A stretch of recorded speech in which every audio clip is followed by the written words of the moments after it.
بسم اللہ الرحمن الرحیم ومن اظلم ممن منع مساجد اللہ ان یذکر فیہا اسمہ وسعى فی خرابها اولئک ما کان لهم ان يدخلوها الا خائفین لهم فی الدنیا خزی ولهم فی الآخرۃ عذاب عظیم۔ عزیز دوستو، قرآن کریم کی یہ ایک آیت کریمہ جو یہود و نصارہ کے بارے میں، اسی طرح کفار و مشرکین کے بارے میں نازل ہوئی، اور اس کا ترجمہ یہ ہے: اس شخص سے بڑا ظالم کون ہوگا جو اللہ کی مساجد میں ذکر کرنے سے لوگوں کو روکے اور اس کے ویران کرنے میں، اس کو خراب کرنے میں کوشش اور سعی کرے۔ اگرچہ یہ آیت کریمہ یہود اور نصارہ کے بارے میں نازل ہوئی یا کفار اور مشرکین کے بارے میں نازل ہوئی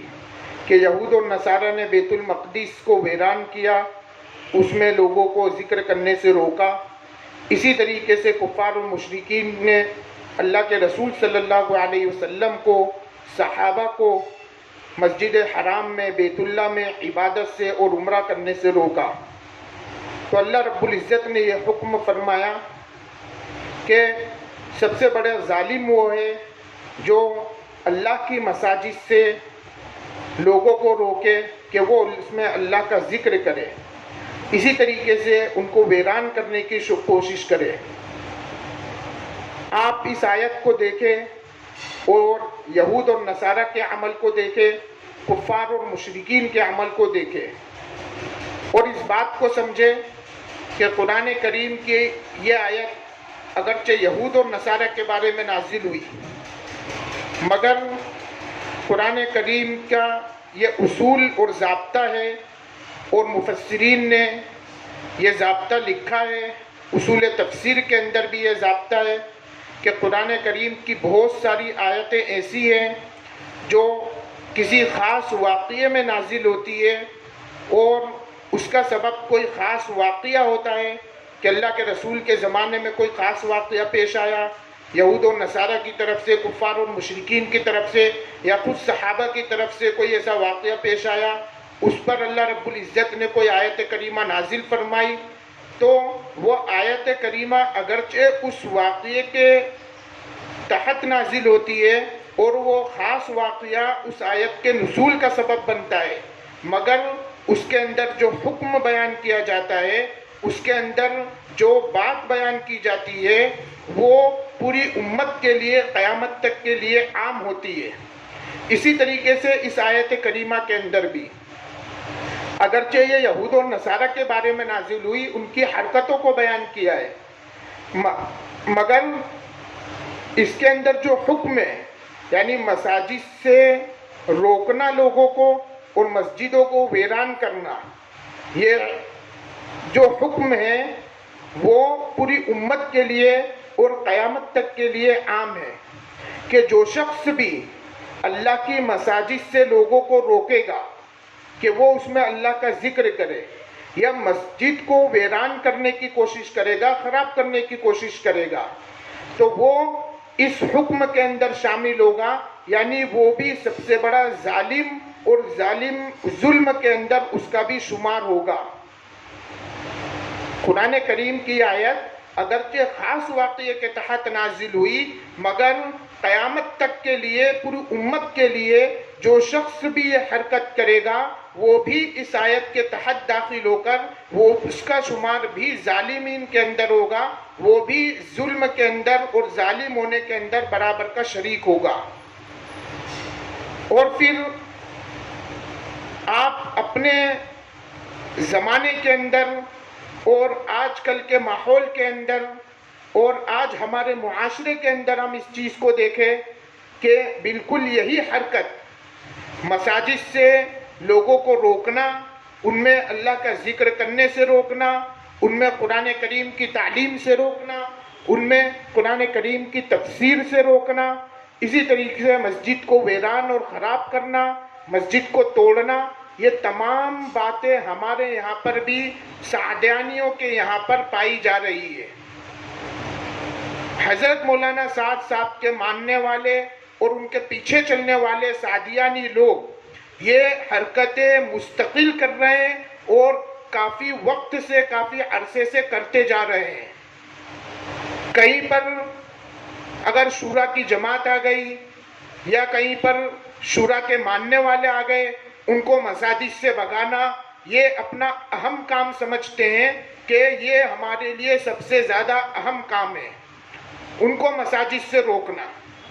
اسی طریقے سے قرآن کریم کی اگر کسی مسجد کے اندر تفسیر شروع کر دی کسی عالم نے یا مفتی صاحب نے تو اس کو روک دینا یہ اپنی سب سے بڑی ذمہ داری سمجھتے ہیں.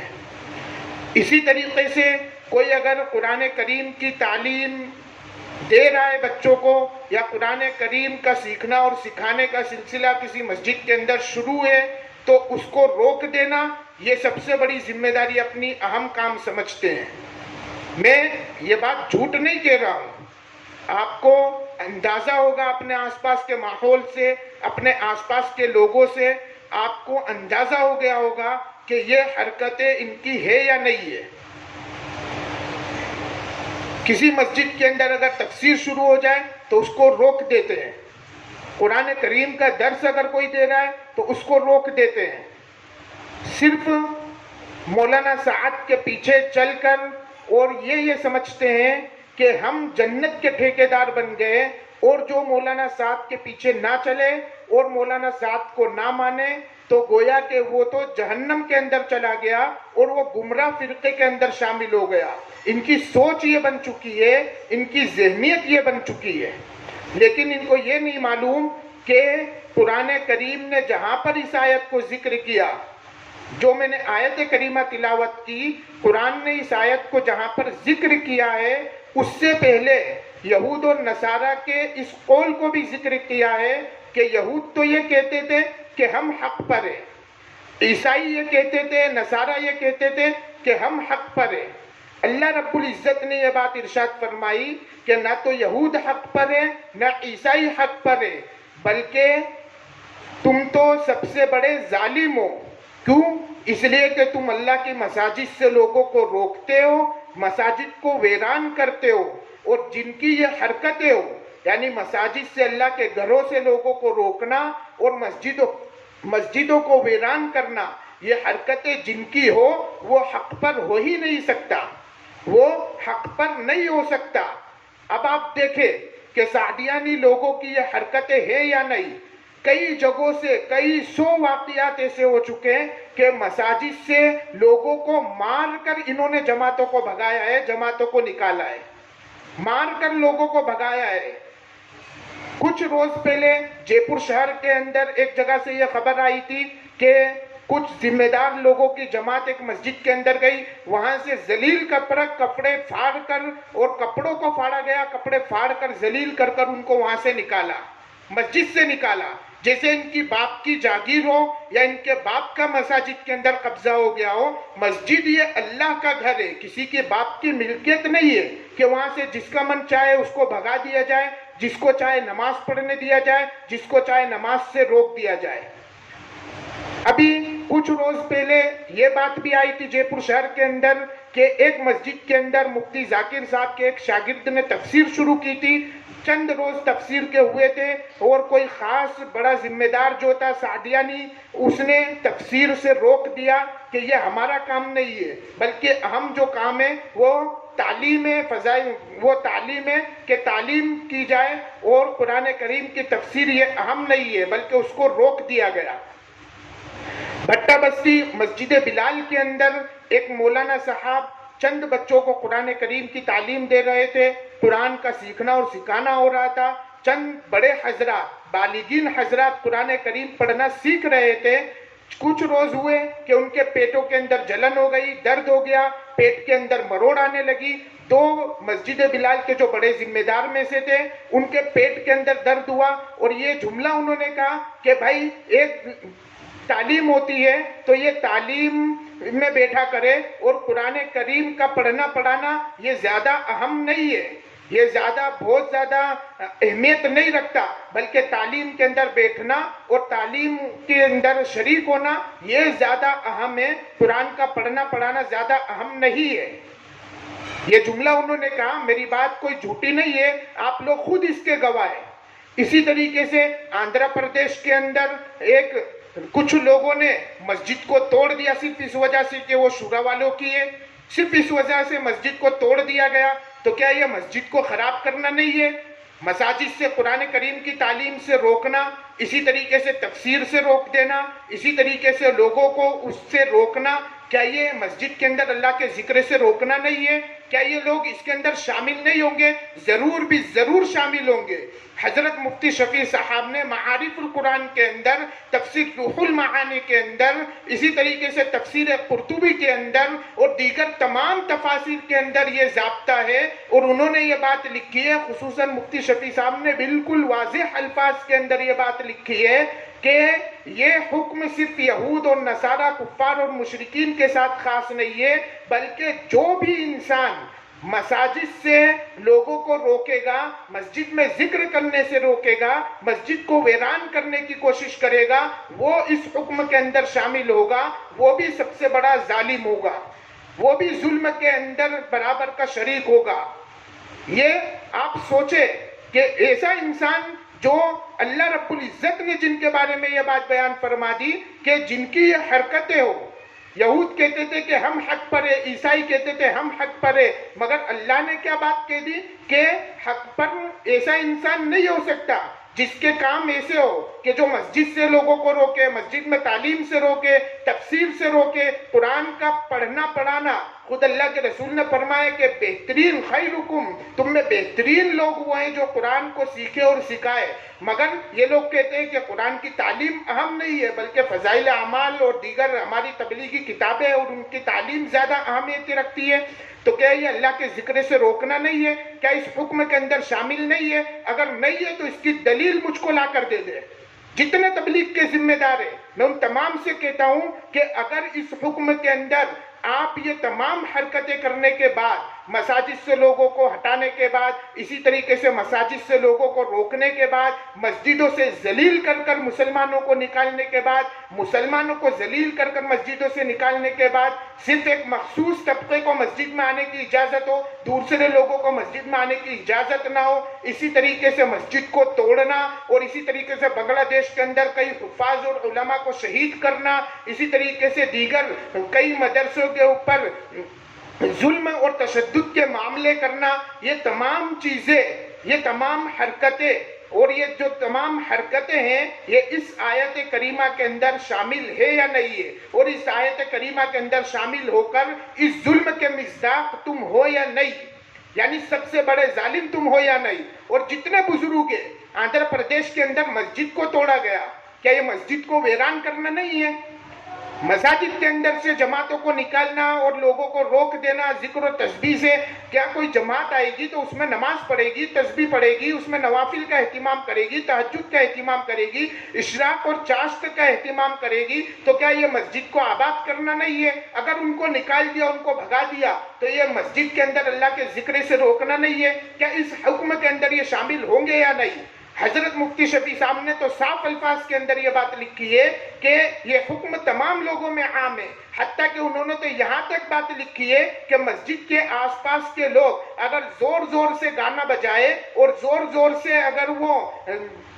زور زور سے ٹیپ بجائے اور گانا یا اسی طریقے سے ڈی جے بجائے جس سے نمازیوں کو خلل ہو، تو یہ بھی مسجد سے اللہ کے ذکر سے روکنا ہے اور مسجدوں کو ویران کرنا ہے. تو مستقل اب بھگانا اور مسجدوں سے دھکے مار کر نکالنا اور مار کر ذلیل کر کر نکالنا، کیا یہ اللہ کے ذکر سے روکنا ہے یا نہیں ہے؟ علماء کو قرآن کریم کی تعلیم سے روکنا، یہ حقیقی معنی کے اندر دین اور تبلیغ نہیں، بلکہ دین سے حقیقی معنی کے اندر چڑ کی علامت ہے. یہ جہالت ہے، اور یہ جہالت کی انتہا ہے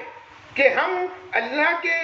کتاب قرآن کریم جو سب سے بڑھ کر دنیا میں تمام کتابوں سے بڑھ کر جس کا مقام ہو، اور اللہ کے رسول نے اس کے سیکھنے سکھانے والوں کو بہترین لوگ کہا ہو، ان سے ہم یہ کہیں کہ یہ اہم نہیں ہے بلکہ اہم یہ ہے کہ تعلیم کے اندر شرکت کریں، کہ یہ جہالت نہیں ہے؟ اور پھر جہالت تو جہالت، جو ان کے بزرگ ہیں اور جو ان کے بڑے لوگ ہیں جو اکابر ہیں ان بزرگوں کے اندر کیا ان کے منہ کے اندر اتنی زبان نہیں ہے؟ کیا وہ گونگے اور بہرے ہو گئے؟ کیا ان کے دماغ کے اندر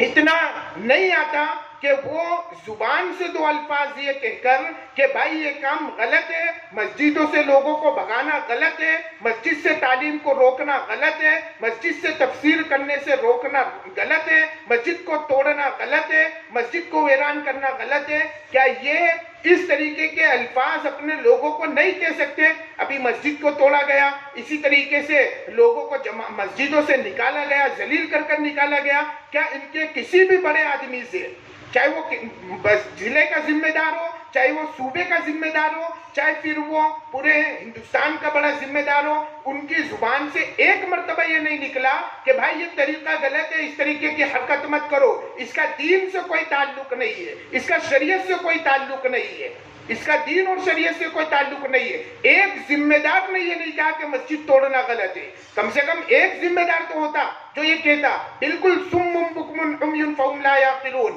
یعنی گونگے بہرے اندھے بن گئے بالکل کہ سمجھ میں کوئی چیز نہیں آتی، اتنی واضح بات سمجھ میں نہیں آتی کہ کیا دین ہے اور کیا شریعت ہے۔